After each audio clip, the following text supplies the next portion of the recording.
الحمدللہ رب العالمین والعاقبۃ للمتقین والصلاۃ والسلام علی سید الانبیاء والمرسلین اما بعد فاعوذ باللہ من الشیطان الرجیم بسم اللہ الرحمن الرحیم۔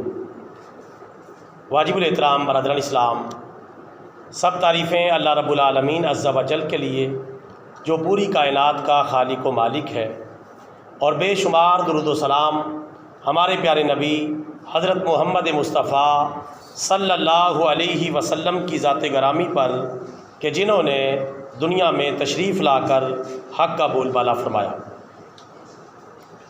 برادران اسلام، آج کے خطبہ جمعہ کے عنوان کے تحت 8 چیزوں کا بیان کرنا چاہوں گا۔ 8 چیزیں اور ان کا شرعی حکم۔ توجہ کے ساتھ سماعت کریں، انشاءاللہ بڑا فائدہ ہوگا اور بہت سارے مسائل کا آپ کو علم ہوگا اس مختصر سے وقت میں۔ ان 8 چیزوں میں نمبر 1، آج کل بہت سارے لوگ اپنے ہاتھوں میں مرد حضرات انگوٹھیاں، چھلے پہنتے ہیں، کڑے پہنتے ہیں۔ اسی طرح بعض مردوں کو دیکھا گیا اپنے کانوں میں بالیاں ڈالتے ہیں اور اپنے گلے میں لاکٹ وغیرہ، چین وغیرہ ڈالتے ہیں۔ ایک بات یاد رکھیں، مرد کے لیے ایک انگوٹھی 4.25 ماشے کی، اور وہ بھی چاندی کی۔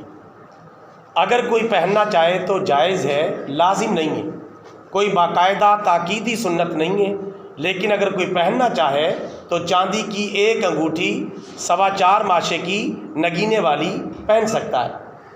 لیکن اس کے علاوہ اپنے ہاتھوں میں 10 انگوٹھیاں پہننا، چھلے پہننا، کڑے پہننا، کانوں میں بالیاں ڈالنا، یا اسی طرح گلے کے اندر چین ڈالنا یا لاکٹ پہننا، یہ ناجائز ہے اور بہت بڑا گناہ ہے۔ رسول پاک صلی اللہ علیہ وسلم کی تعلیمات میں اس سے سختی سے منع کیا گیا ہے۔ سلور کا، پیتل کا، لوہے کا، ایلومینیم کا چھلا، کڑے اور اس طرح کی انگوٹھیاں 10، 8، 12 انگوٹھیاں بھی پہنی ہوتی ہیں، سب فضولیات ہیں، گناہ کا کام ہے۔ اس کام سے اپنے آپ کو بچائیں اور دوسرے مسلمانوں کو بھی اس حوالے سے نصیحت کریں۔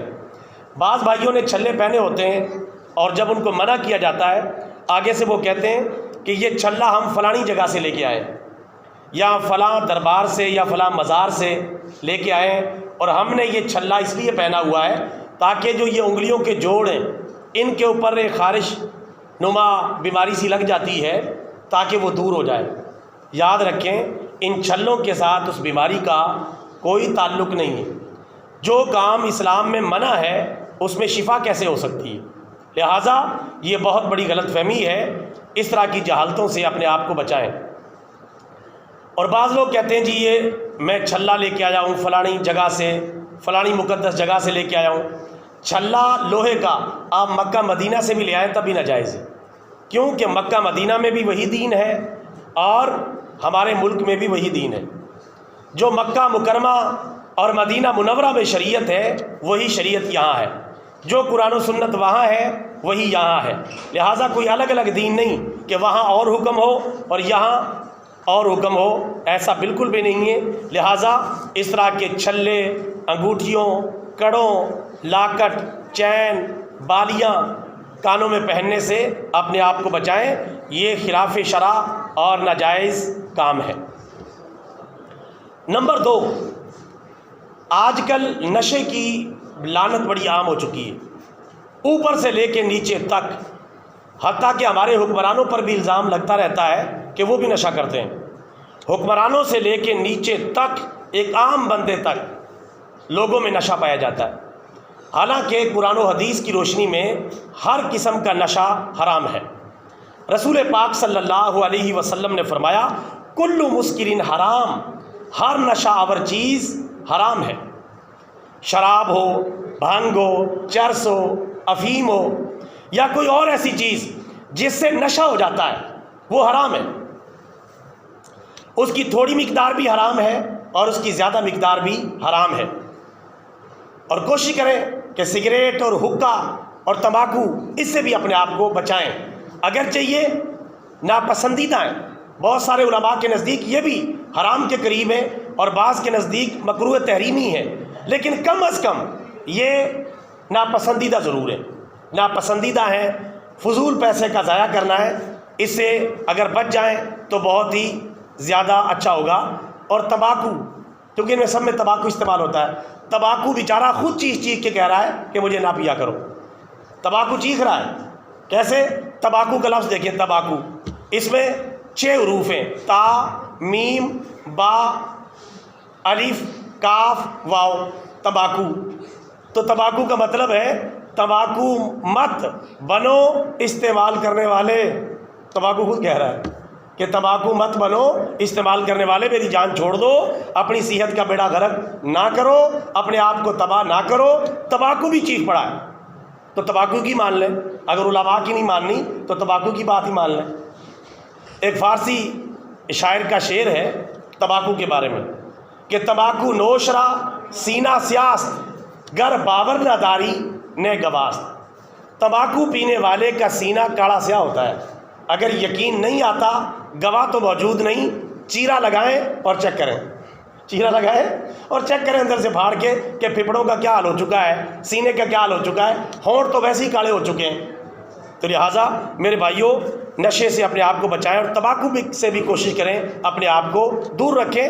حکومت بھی فارمیلٹی پوری کرتی ہے، ہر سگریٹ کی ڈبی کے اوپر لکھا ہوا ہے تمباکو نوشی صحت کے لیے مضر ہے، وزارت صحت۔ تمباکو نوشی کینسر اور دل کی بیماریوں کا سبب ہے۔ ان پڑھ لوگوں کے لیے انہوں نے تصویر لگا دی منہ کی، تاکہ جو ان پڑھ ہیں ان کو بھی سمجھ آ جائے، چلو اردو نہ پڑھ سکے تو تصویر دیکھ کے ڈر جائے۔ لیکن حکومت بند نہیں کرنا چاہتی، چونکہ ہماری حکومت لالچی ہوتی ہیں، چونکہ جو سگریٹ ہے اس کے اوپر کروڑوں روپے کا ٹیکس حکومت کو مل رہا ہے، حکومت تو بند نہیں کروائے گی، اور ہماری وزارت صحت، محترمہ وزارت صحت تو بند نہیں کروائے گی۔ انہیں ہماری صحت سے کیا لینا دینا، انہیں تو اپنی صحت سے غرض ہے، ان کی اپنی صحت صحیح رہے۔ بال حکومت بھی یہ مان رہی ہے، وزارت صحت بھی مان رہی ہے کہ تمباکو نوشی کوئی اچھی چیز نہیں، لیکن حکومت کے اندر اتنی اخلاقی جرت نہیں کہ اس کے اوپر پابندی لگا دے، چونکہ حکومت کا پیٹ اتنا پھولا ہوا ہے، ڈالر کھا کھا کے، پیسے کھا کھا کے ان کا پیٹ بھرتا ہی نہیں۔ ڈالر منہ سے بھی نکل رہے ہیں، پیچھے سے بھی نکل رہے ہیں، اندر باہر سے ڈالر نکل رہے ہیں ان کے، لیکن پھر بھی ان کا پیٹ نہیں بھر رہا، نہ ملک ان سے چلتا ہے، نہ اسلام کے مطابق اس ملک کو چلاتے ہیں۔ ایک سگریٹ بھی پابندی نہیں لگا سکتے، یہ باقی اسلام کیا نافذ کریں گے؟ ان سے اسلام نافذ کرنے کی توقع رکھنا بہت بڑی حماقت ہے۔ جن کو پتہ ہی نہیں کہ اسلام کیا ہے، انہوں نے کیا اسلام نافذ کرنا ہے؟ جن کا ڈالروں سے پیٹ ہی نہیں بھرتا، اللہ معافی دے، آج ہمارے حکمران، سیاستدان، جج اور جرنیل، ڈالر ان کے آگے پیچھے سے نکل رہے ہیں، لیکن ان کا پیٹ نہیں بھر رہا، اتنے ڈالر ان کے پاس ہیں، باہر جزیرے خریدے ہوئے پورے پورے، عام عوام کو نوچ رہے ہیں۔ جی ہر بندہ پاکستانی 5 لاکھ کا مقروض ہو چکا ہے۔ بھئی ہم کہاں سے مقروض ہو گئے؟ ہم نے لیا ہے، ہم نے کھایا ہے، آپ نے کھایا ہے، آپ نے آوارہ گردی کی ہے، آپ نے عیش اڑائی ہے، عام عوام کا بیچاری کا کیا قصور؟ عام عوام تو بیچاری روٹی کو ترس رہی ہے۔ اللہ تعالیٰ ہدایت دے۔ بہرحال ہر قسم کا نشہ اسلام میں کیا ہے بولو؟ حرام ہے، ناجائز ہے۔ نمبر 3، آج کل نوجوانوں کے اندر، اور خاص طور پہ یہ جو ابھرتے ہوئے سے نوجوان ہیں، ان کے اندر ایک رواج بڑا نکل رہا ہے۔ وہ کیا؟ آج کل انہوں نے کچھے پہنے ہوئے ہیں، اور شرم و حیا اللہ معافی دے آج کل اتنی ختم ہو گئی، کچھے پہنے ہوئے ہیں، نکریں پہنی ہوئی ہیں۔ کچھے کتنے؟ جو گوڈے سے اوپر جا رہے ہیں، جو ٹخنا ہوتا ہے، گھٹنا ہوتا ہے، گھٹنے سے اوپر ران بھی نظر آ رہی ہے۔ مرد کا سطر ہے ناف سے لے کر گھٹنے تک، گھٹنا سطر میں شامل ہے، لیکن ہمارے نوجوان اور نوعمر بچے آج کل جس طرح کے کچھے اور نکرے پہن رہے ہیں کہ وہ گھٹنے بھی نظر آ رہے ہیں اور ران بھی، بلکہ آدھی ران تک، آدھی ران بھی نظر آ رہی ہے۔ حالانکہ اپنا سطر کسی کو دکھانا حرام ہے، سطر کھولنا حرام ہے، تو اس طرح کے کچھے پہننا اور نکرے پہننا بالکل حرام اور ناجائز ہے، جس میں سطر بالکل واضح ہو جاتا ہے، نمایاں ہو جاتا ہے۔ اور اللہ معافی دے، چونکہ معاشرے میں چونکہ یورپ سے کلچر آ رہا ہے، یہ کلچر امریکہ سے، برطانیہ سے، یورپ سے آ رہا ہے، پھر ہمارے جو بڑے شہروں والے، اسلام آباد، کراچی، لاہور والے، ان کو اڈاپٹ کرتے ہیں، اس کے بعد پھر ہمارے گاؤں والے، یار یہ تو کچھے پہنے پھر رہے ہیں، یہ بھی پھر کچھے ڈھونڈ کے لاتے ہیں، اور پھر وہ جو پوری شلوار غائب اور کچھا آ گیا کہ یہ ترقی یافتہ ہو گیا ہے۔ یعنی کپڑے جتنے چھوٹے اتنا ترقی یافتہ، کپڑے جتنے پورے اتنا بیچارہ بیکورڈ۔ اتنا بیچارہ پرانا بندہ ہے، کپڑے چھوٹے ہوتے جائیں، ترقی کرتے جاؤ، یہ ان کی ترقی ہے۔ اور ترقی کرنی ہے تو اور بڑے معاملات ہیں ترقی کے لیے، اس میں ترقی کر رہے ہیں، کپڑے چھوٹے سے چھوٹے کرتے چلے جاؤ۔ تو یہ کچے اور نکرے پہن کے جو ہے سر عام گھومنا، بازاروں میں جانا، موٹر سائیکلیں چلانا اور اسی طرح پارکوں میں گھومنا، سر عام گھومنا بالکل ناجائز ہے۔ ہاں اگر کسی کو زیادہ ہی شوق چڑھا ہوا ہے، یار میں نے کچا پہننا ہی ہے، میرا اس کے بغیر گزارا نہیں، تو کلہ پہن کے کمرے میں پڑا رہا کرے، ادھر جائز ہے۔ کلہ پہن کے نا ادھر کمرے میں پڑا رہے اپنے میں، کوئی دیکھ تو نہیں رہا کم از کم اس کو، اتنا ہی شوق ہے۔ لیکن باہر اس کو لے کے نکلنا اور اس کے اوپر سطر جو ہے وہ نمایاں ہوتا ہے، یہ بالکل ناجائز ہے۔ نوجوانوں کو اس سے روکیں اور منع کریں، انشاءاللہ امید ہے کہ یہ کلچر دور ہوگا، رسول پاک کی سنت کو اپنائیں۔ اس پر میں نے ابھی تقریباً 1 ہفتہ پہلے ایک ویڈیو بنائی اور میں نے وہ ٹک ٹاک پہ ڈالی، تو وہ ویڈیو وائرل ہو گئی، تقریباً 1.5 لاکھ سے زیادہ اس کی ویورشپ ہے، 1.5 لاکھ سے ویوز اس کے کراس کر گئے، اتنی وائرل ہوئی، بہت سارے لوگوں کی اصلاح ہوئی، اور اللہ کا شکر ہے بہت سارے لوگوں نے رابطہ کیا، ان کی اصلاح ہوئی۔ تو ان کو پتہ ہی نہیں، یار آپ نے پہلی دفعہ بتایا کچھے پہننا ناجائز ہے، کچھے اور نکرے پہننا، تو یہ کبڈی جو کھیلتے ہیں ان کے کچھے بھی پورے نہیں ہوتے۔ ہاں اگر کسی کو بہت ہی شوق ہے تو پھر کچھے گھٹنوں سے نیچے لے جائے، یعنی آدھی پنڈلی تک لے جائے، تاکہ سطر جو ہے وہ نمایاں نہ ہو۔ بہرحال آج کے کل کے جو یہ غیر ساتر کچھے اور نکریں چل رہی ہیں، یہ بالکل ناجائز ہے۔ نمبر 4، آج کل ایک فتنہ اور بڑا عام ہے، وہ یہ ہمارے اخبارات پر اور ٹی وی چینلوں پر یہ بہت بتایا جاتا ہے کہ آپ کا ہفتے کا دن کیسا گزرے گا۔ آپ نے اکثر دیکھا ہوگا، ہفتے کا دن کیسا گزرے گا، آپ کا منگل کا دن کیسا گزرے گا، بدھ کا دن کیسے گزرے گا، ہاتھ کی لکیریں کیا کہتی ہیں، ستارے آپ کے بارے میں کیا کہتے ہیں، اور برج آپ کے بارے میں کیا کہتے ہیں۔ آج کل کے لوگ بچوں کے نام بھی رکھتے ہیں تو برج ملا ملا کے، ستارے ملا ملا کے، بلکہ اب تو جب بچی اور بچی کا رشتہ کرتے ہیں اس وقت بھی ستارے ملاتے ہیں، تاکہ ان کے ستارے مل جائیں، تاکہ ملے رہیں۔ بیچارے خوب ستارے ملتے ہیں لیکن پھر بھی لڑائی پڑ جاتی ہے، بڑے ستارے ملاتے ہیں۔ تو یہ ستارے ملانا، ہاتھ کی لکیروں سے قسمت کا حال معلوم کرنا، ہفتے کا دن کیسے گزرے گا، یہ سب فراڈ، جھوٹ اور غلط ہے، اور بالکل یہ 2 نمبری ہے، اس کا حقیقت سے کوئی تعلق نہیں، شریعت سے اس کا کوئی تعلق نہیں، ستاروں کا قسمت سے کوئی تعلق نہیں، برجوں کا قسمت سے کوئی تعلق نہیں، ہاتھ کی لکیروں کا قسمت کے ساتھ کوئی تعلق نہیں۔ کوئی نجومی، کوئی پامسٹر، کوئی عامل یہ نہیں بتا سکتا کہ ہفتے کا دن کیسے گزرے گا، یہ غیب کا علم ہے، اور غیب کا علم اللہ جانتا ہے یا اللہ کے بتانے اس کے پیغمبر جانتے ہیں۔ اللہ قرآن میں فرماتا ہے قُلْ لَا يَعْلَمُ مَنْ فِي السَّمَاوَاتِ وَالْأَرْضِ الْغَيْبَ إِلَّا اللَّهُ۔ اے پیارے حبیب، آپ اعلان کر دیں زمین و آسمان میں اللہ کے سوا کوئی غیب نہیں جانتا۔ اور یہ 2 ٹکے کے بندے ہر ایرا غیرہ نتھو خیرہ، اللہ معافی دو، اٹھ کے آپ کا منگل کا دن کون سا گزرے گا، آپ کا ستارے ملاتے پھر رہے ہیں، اور جاہل لوگ ان کے پاس بھاگ بھاگ کے جا رہے ہیں کہ ہمارا جو ہے مستقبل کا پتہ چل جائے، تو ان کو بالکل پتہ نہیں ہوتا، یہ جھوٹ ہے، اس کام سے خود بچیں اور دوسروں کو بچائیں۔ نمبر 5، آج کل ایک بڑا فتنہ یہ بھی نوجوانوں کے اندر ہے، جس طرح نکرے اور کچھے ان کا کام ہے، اس طرح ایک اور فتنہ یہ نائیوں نے بھی پھیلایا ہے، حجاموں نے، اور ساتھ ساتھ نوجوان نسل کے اندر۔ وہ کیا، آج کل جو بالوں کی کٹنگ چل رہی ہے، بالوں کی کٹنگ کے جو سٹائل چل رہے ہیں، یہ سارے یورپ سے آ رہے ہیں، ہندوستان سے، یورپ سے اور امریکہ سے، برطانیہ سے، انگریزوں سے، ان سے ہم سیکھ رہے ہیں۔ کٹنگ کس طرح کی چل رہی ہے، اوپر ادھر ایک چھتا سا رکھا ہوا بالوں کا، اور سائڈوں سے پوری پیالہ کٹنگ، یعنی پورا جو ہے اس طرح پھیر دیا، یا اتنی مشین باریک پھیری ہے کہ بالکل گنجا کے قریب ہو جاتا ہے، اس طرح کی طرح ہی ہو جاتا ہے، یا اس طرح کی فوجی کٹنگ کہ آگے سے بال پورے اور پیچھے سے تقریباً غائب، برائے نام شاید کوئی تھوڑے بہت ہوں، بالکل غائب۔ اسی طرح آج کل تو اور کھوتا کٹنگ، زیبرا کٹنگ، گھوڑا کٹنگ، پتہ نہیں ابھی کون کون سی کٹنگ آئے گی، اللہ نہ کرے کوئی کتا کٹنگ بھی اس طرح کی نہ چل پڑے کوئی، اللہ خیر کرے۔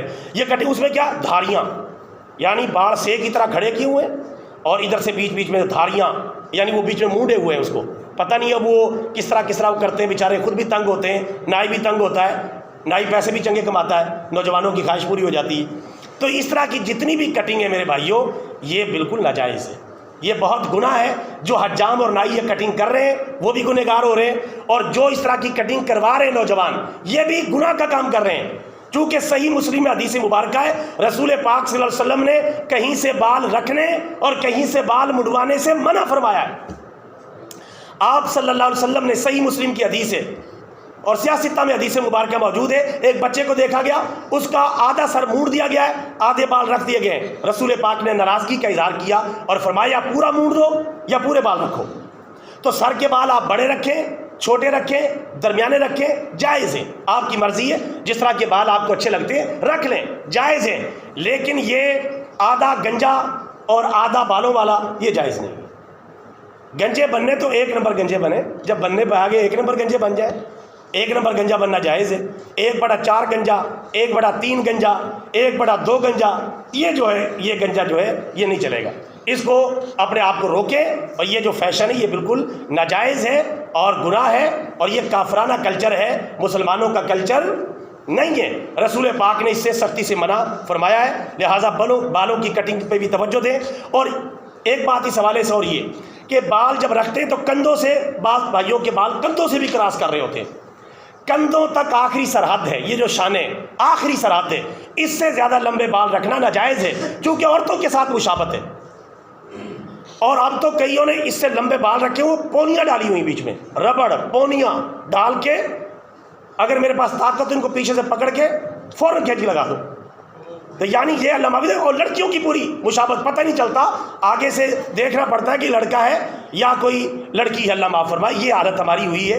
رسول پاک صلی اللہ علیہ وسلم نے فرمایا اللہ نے ان مردوں پر لعنت کی ہے جو عورتوں کی شکل و صورت اختیار کرتے ہیں، اور ان عورتوں پر لعنت کی ہے جو مردوں کی شکل و صورت اختیار کرتی ہیں۔ اگر عورتیں بھی چھوٹے بال رکھ کے مردوں کی طرح سٹائل بنائیں، حرام ہے، جس طرح کہ انگریزنیاں کرتی ہیں، تو وہ بھی ناجائز ہے مسلمان عورتوں کے لیے۔ تو میرے بھائیوں، بالوں کی کٹنگ کروائیں، اچھی والی اللہ نے بال دیے خوبصورتی کے لیے۔ یہ جو رنگ برنگی جو کٹنگ آج کل چل رہی ہیں، ان سے اپنے آپ کو بچائیں، اور اس طرح خوبصورت بھی نہیں لگتا اور بندہ ویسے بھی عجیب سا لگتا ہے، اس سے اپنے آپ کو بچائیں۔ نمبر 6، قربانی کے دن قریب آ رہے ہیں۔ ایک یہ مسئلہ بڑا چلتا ہے ہمارے معاشرے میں کہ کٹے کی اور بھینس کی قربانی جائز ہے یا جائز نہیں۔ یاد رکھیں، کٹے کی اور بھینس کی قربانی کرنا بالکل جائز ہے۔ جو لوگ اس بارے میں شک و شبہ پھیلاتے ہیں وہ غلط کرتے ہیں، اور ان کے دلائل کمزور ہیں، ان کی باتیں کمزور ہیں۔ سارا سال بھینس کا دودھ پیتے ہیں، کٹے کا گوشت کھاتے ہیں، اور جب قربانی کی باری آتی ہے تو کٹے کی قربانی ناجائز، بھینس کی قربانی ناجائز، اور کئی لوگ بیچارے پریشان ہو جاتے ہیں۔ ہم کیا کریں؟ وہ بات کیا کرتے ہیں؟ وہ کہتے ہیں نبی پاک صلی اللہ علیہ وسلم کے دور میں جو ہے بھینس کی قربانی نہیں کی گئی، رسول پاک کے دور میں یہ بھینس عربوں کے اندر موجود ہی نہیں تھی، یہ دوسرے علاقوں میں پائی جاتی تھی۔ آج کل بھی بھینس عربوں میں نہیں ہے، گائے وغیرہ ہوتی ہے وہاں، لیکن یہ بھینس بھی گائے کی قسم ہے۔ جس طرح گائے کی قربانی جائز ہے، اسی طرح بھینس کی قربانی بھی جائز ہے۔ اگر وہ کہیں رسول پاک نے نہیں کی اس لیے ناجائز ہے، ہم کہیں گے بھینس کا دودھ بھی رسول پاک نے نہیں پیا، بھینس کا دودھ بھی رسول پاک نے نہیں پیا، لہذا دودھ پینا بھی ناجائز ہے، دودھ بھی بند کریں۔ دودھ سارا سال گھٹا گھٹ پیتے ہیں اور بھینس کا ڈھونڈ ڈھونڈ کے لاتے ہیں، اور جب قربانی کی باری آتی ہے کہتے ہیں جی جو ہے کٹے کی اور بھینس کی قربانی جائز نہیں ہے۔ تو ان کے دلائل کمزور ہیں، بھینس کی قربانی اور کٹے کی قربانی بالکل جائز ہے۔ نمبر 7، ایک مسئلہ آج کل میرے بھائیوں، ایک مسئلہ یہ بڑا چلا ہوا ہے، آج کل عورتوں میں مردوں کو جن بہت چمٹ رہے ہیں، جن چمٹ گئے، اس کو جن چمٹ گیا ہے، اس کو جن چمٹ گیا ہے، اس عورت کو لپٹ گیا ہے، اس مرد کو لپٹ گیا ہے، اس کے اندر داخل ہو گیا ہے، باہر نکل کے بھاگ گیا ہے۔ آج کل یہ فتنہ بھی بہت زیادہ عام ہے، کیا مردوں میں اور کیا عورتوں میں، جن چمٹ رہے ہیں۔ نقلی پیروں کا کاروبار چمک اٹھا ہے، ایسے ہو کہ وہ تلاش میں تھے کہ اس طرح کے شکار قابو آئیں، تو آج کل اس طرح کے شکار بڑے دستیاب ہیں۔ ہوتا کیا ہے؟ یہ تقریباً 90 سے 95% فراڈ ہوتا ہے، 90 سے 95% فراڈ ہوتا ہے۔ اور ہوتا کیا ہے؟ گھر میں کوئی مطالبات نہیں پورے ہو رہے ہوتے، گھر میں کوئی بات نہیں چل رہی ہوتی، یا کوئی گھریلو لڑائیاں ہوتی ہیں، کوئی معاملات ہوتے ہیں، تو پھر اب جب ان کو کوئی راستہ نظر نہیں آتا تو اپنے آپ کو جن چمٹا لیتے ہیں، اور پھر جو ہے عجیب و غریب حرکتیں، یہ وہ پورا گھر پریشان کر دیتے ہیں۔ یہ تقریباً 90 سے 95% فراڈ ہوتا ہے، اور میں نے بہت سارے لوگوں کو الحمدللہ اس حوالے سے علاج بھی کیا ہے اور ان کی رہنمائی بھی کی ہے۔ ہاں 5% ایسا ہو سکتا ہے، 5% ایسا ہو سکتا ہے کسی کو جنات کا اثر ہو جائے، اور اس طرح کا جادو کا کسی کو اثر ہو جاتا ہے، جنات کا اثر ہو جاتا ہے، 5% ایسا ممکن ہے، بالکل ایسا نہیں کہ ہو ہی نہیں سکتا، لیکن اس کا علاج کروایا جا سکتا ہے۔ علماء بڑی آسانی کے ساتھ اس کا علاج کر لیتے ہیں۔ لیکن ہم علماء کے پاس نہیں جاتے، ہم بابا توڑی شاہ، بابا پسوڑی شاہ، بابا لکڑ شاہ، بابا پکوڑے شاہ، بابا ٹرانسفارمر شاہ، ان کے پاس جاتے ہیں تو بابا ٹرانسفارمر شاہ جو ہے اس نے پھر کیا کرنا ہے وہ آپ کے سامنے ہی ہوگا. کوئی کدو آپریشن کر رہا ہے، کوئی کچھ کر رہا ہے، جاہلوں کے ٹولے جگہ جگہ بیٹھے ہوئے ہیں، نہ قرآن کا پتہ، نہ سنت کا پتہ، نہ شریعت کا پتہ، نہ نماز کا پتہ، نہ قرآن و حدیث کا پتہ، ان کے پاس علاج کروانے جا رہے ہیں. یعنی اللہ معاف فرمائے جو خود بیمار ہیں ان سے علاج کروانے جا رہے ہیں. تو میرے بھائیوں اس کام سے بچیں. اگر اس طرح کا مسئلہ آپ کے گھر میں کوئی پیدا ہو گیا ہے، علماء سے رابطہ کریں. الحمدللہ اس علاقے کے اندر میں بیٹھا ہوں، اللہ کے فضل و کرم سے آپ مجھ سے رابطہ کر سکتے ہیں. میں دیکھتا ہوں کہ کون سا جن کتنا طاقتور ہے. انشاءاللہ جن ہاتھ جوڑ کے بھاگے گا اور دوڑے گا اللہ کے فضل و کرم سے. سورہ جن میں اللہ تعالیٰ نے بتایا کہ انسان زیادہ طاقتور ہے، جن کمزور ہے، اور جن ہم سے ڈرتے ہیں. آپ نے جنوں کو اوپر چڑھا لیا ہے اور جن ہم سے ڈرتے ہیں انسانوں سے، اور خاص طور پہ جو مسلمان ہیں ان سے جن ڈرتے ہیں. قرآن پاک میں فزادوہم رہقا، ان انسانوں نے جنوں کا دماغ خراب کیا، ان سے ڈر ڈر کے ان کا دماغ خراب کر دیا ہے. اور جب دماغ خراب ہو گیا وہ کہتے ہیں جب بندہ ڈر گیا تو مر گیا، وہ پھر پیچھے پڑ جاتے ہیں. کتے کو نہیں دیکھا آپ، جب ڈر جائے تو بھاگ جاتا ہے، اور جب آپ بھاگے تو کتا بھی پیچھے. وہی حال جنوں کا ہے. تو جن ایک کمزور مخلوق ہے، انسان کے سامنے نہیں ٹھہر سکتی، خاص طور پہ صحیح مسلمانوں کے سامنے اور علماء کے سامنے نہیں ٹھہر سکتی. اگر اس طرح کا اثر ہو گیا ہے تو دائیں بائیں لکڑ شاہ توڑی شاہ کے پاس جانے کی بجائے علماء سے رابطہ کریں، اور جو علماء کہہ رہے ہیں اس کے مطابق عمل کریں. پھر عمل نہیں کرتے، علماء سے بات پوچھ جاتے ہیں، عمل نہیں کرتے، لہذا مسئلہ حل نہیں ہوتا. اس پر عمل کریں، انشاءاللہ جن آپ کے گھر سے بھاگ جائیں گے اور اس فرد سے نکل جائیں گے. کوئی مسئلہ نہیں ہے، یہ ایک معمولی مسئلہ ہے، اس سے پریشان ہونے کی ضرورت نہیں. گھر والے ذرا تھوڑے سے بہادر ہونے چاہیے. گھر والے ڈرپوک اور بزدل ہوتے ہیں. ایک بندے کو اس طرح ہو گیا تو بس سب پریشان، ادھر بھاگ رہے ہیں ادھر بھاگ رہے ہیں. تھوڑا سا دماغ استعمال نہیں کرتے جس سے قرآن و حدیث کی روشنی میں اس بات کا علاج کروایا جا سکتا ہے. اللہ تعالی ہمیں ہدایت دے. آخری مسئلہ، آخری ایک چھوٹا سا مسئلہ ہے، وہ ہے یہ دینی حضرات بھی اس میں ملوث ہیں اور دنیاوی حضرات. وہ کیا مسئلہ ہے؟ آج کل آپ نے دیکھا ہوگا گلی بازاروں میں ہم جائیں تو اکثر جو ہے محفلوں کے اور الیکشن میں ووٹوں کے اشتہارات لگے ہوتے ہیں نہیں لگے ہوتے، کاغذ کے بنے ہوتے ہیں، پرنٹنگ پریس سے چھپے ہوتے ہیں. اب یہ جو اشتہارات ہوتے ہیں علماء بھی چھاپ رہے ہیں، ان کو دینی محفلیں بھی چھاپ رہے ہیں، مسجدوں اور مدرسوں والے بھی چھاپ رہے ہیں. اب آپ میرے بھائیوں سوچیں، ان پہ مقدس نام لکھے ہوئے ہیں، اللہ کا نام، رسول اللہ کا نام، درود پاک، علماء کے نام لکھے ہوئے ہیں، مقدس نام لکھے ہوئے ہیں. اب جب بارش آتی ہے یہ سارے دھلتے ہیں اور گندی نالیوں میں چلے جاتے ہیں. کون ان کو اٹھاتا ہے؟ کون ان کی حفاظت کرتا ہے؟ یہ اللہ کے نام کی کتنی توہین ہو رہی ہے، مقدس اوراد کی کتنی توہین ہو رہی ہے. میں علماء سے، دیندار طبقے سے بھی یہ کہوں گا، مدرسوں اور مسجدوں والوں سے بھی کہوں گا، اس طرح کے اشتہارات چھاپنے بند کریں. آپ اپنی ایک محفل کی خاطر اللہ اور اس کے رسول کے ناموں کی توہین کا سبب بن رہے ہیں. اس طرح جو سیاسی لوگ ہیں ان کے ناموں میں اظہار محمد ہوتا ہے، کسی کے نام میں اللہ کا نام آ جاتا ہے، عبد الرحمن، عبد الرشید، یہ اللہ کے نام ہے، عبداللہ نام آ ہی جاتے ہیں. تو یہ اگر آپ نے اشتہار بنانے تو فلیکس بنوائیں، فلیکس بنوا لیں یا کوئی مضبوط اشتہار بنائیں، اور جب ان کے گرنے کا خدشہ ہو تو ان کو اتروا لیں. یہ کاغذ کا اشتہار تو ایک بارش کی مار ہے، اور اس کو گلیوں بازاروں میں لگانا، چاہے دیندار طبقہ لگائے چاہے دنیا دار طبقہ لگائے جس میں مقدس نام لکھے ہوئے، اس طرح کے اشتہارات چھاپنا، چھپوانا، لگانا ناجائز ہے، چونکہ اس کا انجام ہمارے سامنے ہے.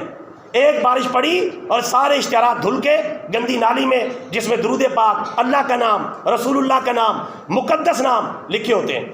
تو یہ میرے بھائیوں ہمیں اس سے بچنا ہوگا. اور آج کل ہم نے یہ جو آج کل یہ چھاپڑی والے شام کو گھوم رہے ہوتے ہیں دوپہر کو، ان پہ بھی نظر رکھنی ہوگی. یہ اپنے لالچ کی خاطر ان کے پاس وہ کاپیاں، رجسٹر، اسلامی کتابیں ہوتی ہیں، بچوں کو 10 روپے کی نمکو، بس 10 روپے کا کوڑا، 10 روپے کا امرود کاٹ کے دے دیے، اور ان میں آپ دیکھیں غور سے، کسی میں آیتوں کا ترجمہ لکھا ہوا ہے، کسی میں اللہ کے نام لکھے ہوئے، رسول اللہ کے نام لکھے ہوئے. اخبارات کو ردی کے طور پہ استعمال کیا جاتا ہے. یہ اخبارات والے یہ سب بغیرتی پر تلے ہوئے ہیں. جنگ اخبار، نوائے وقت، خبریں، یہ جتنے بھی اخبارات ہیں اوپر آیتیں لکھتے ہیں، شام کو ردی میں بیچ دیتے ہیں. وہ ردی میں جاتا ہے، ردی میں پھر پھلوں میں بکتا ہے. آپ سبزی منڈی میں جائیں، اللہ معاف فرمائے، رونا آ جاتا ہے. قرآن پاک کی آیتیں وہ نیچے گندگی میں پڑی ہوئی ہیں، اور ہم وہاں جو ہے منڈی میں خریداری کرتے پھر رہے ہیں. تو یہ اخبارات کے جو مالکان ہیں شرم کریں، حیا کریں، اللہ نے ان کو کتنا دیا ہے، لیکن پھر بھی اس کو ردی میں بیچتے ہیں اخبارات کو، اور پھر وہ مقدس ناموں کی توہین ہوتی ہے. تو اس سے سب کو بچنا چاہیے، ورنہ اپنی آخرت کی فکر کرنی چاہیے، اس میں بہت زیادہ گناہ ہے۔ تو آپ نے بھی اس میں کوشش کرنی ہے، جو چھاپڑی والے گھوم رہے ہوتے ہیں ان کے کاغذوں کے اوپر نظر رکھنی ہے، اگر آپ دیکھیں مقدس اوراق تو ان کو سمجھانا ہے۔ سمجھائیں گے نہیں سمجھائیں گے؟ کہہ دو انشاءاللہ۔ چھاپڑی والے سے ڈر گئے ہو، کہہ دو انشاءاللہ۔ ہاں، روکنا ہے۔ میں نے کئیوں کو پکڑا ہے، کئیوں کو منع کیا ہے، اللہ معافی دے، اس پہ لکھے ہوئے ہیں۔ ایک نے تو یہاں تک کہا، میں نے اس کو کافی ڈانٹا، ایک نے کہا، میں نے اس کو دکھائے کہ یار آپ جس میں یہ فالسے بیچ رہے ہیں یہ دیکھو قرآن پاک کی آیت کا ترجمہ لکھا ہے۔ اس کا آگے سے جواب یہ تھا، یار پھر میں کہا کہ میرا تو کاروبار ہے۔ اندازہ کریں، قرآن کی آیت کا میں ترجمہ دکھا رہا ہوں۔ میں نے اس کو پھر کافی ڈانٹا، سمجھایا بھی، اللہ معاف فرمائے۔ یہ حالت ہے، یعنی عملی دیکھ بھی رہے ہو، کہتے میرا کاروبار، یعنی آپ کا کاروبار ہے اللہ کے قرآن کے ترجمے کی توہین ہوتی رہے۔ لعنت ایسے کاروبار پر، لعنت پھیرو ایسے کاروبار۔ اور ردی مل جاتی ہے، انگریزی والی ردی مل جاتی ہے، جو سادہ اس میں عام دنیا کے کاروبار کی باتیں لکھی ہوتی ہیں، اور بالکل صاف ردی بھی مل جاتی ہے، وہ چند روپے مہنگی ہوتی ہے، یہ سستی کے چکر میں خرید لیتے ہیں۔ تو اس میں دھیان رکھنا ہے، انشاءاللہ اللہ کے مقدس ناموں کی حفاظت کرنی ہے۔ کہیں پڑا ہوا مل جائے اسے ادب کے ساتھ اٹھا کے رکھ دینا ہے، اس بات کا دھیان رکھنا ہے۔ سارے بھائی کوشش کریں گے؟ اللہ تعالی ہم سب کو عمل کرنے کی توفیق عطا فرمائے۔ وآخر دعوانا ان الحمد للہ رب العالمین۔ سنت ادا فرمائے۔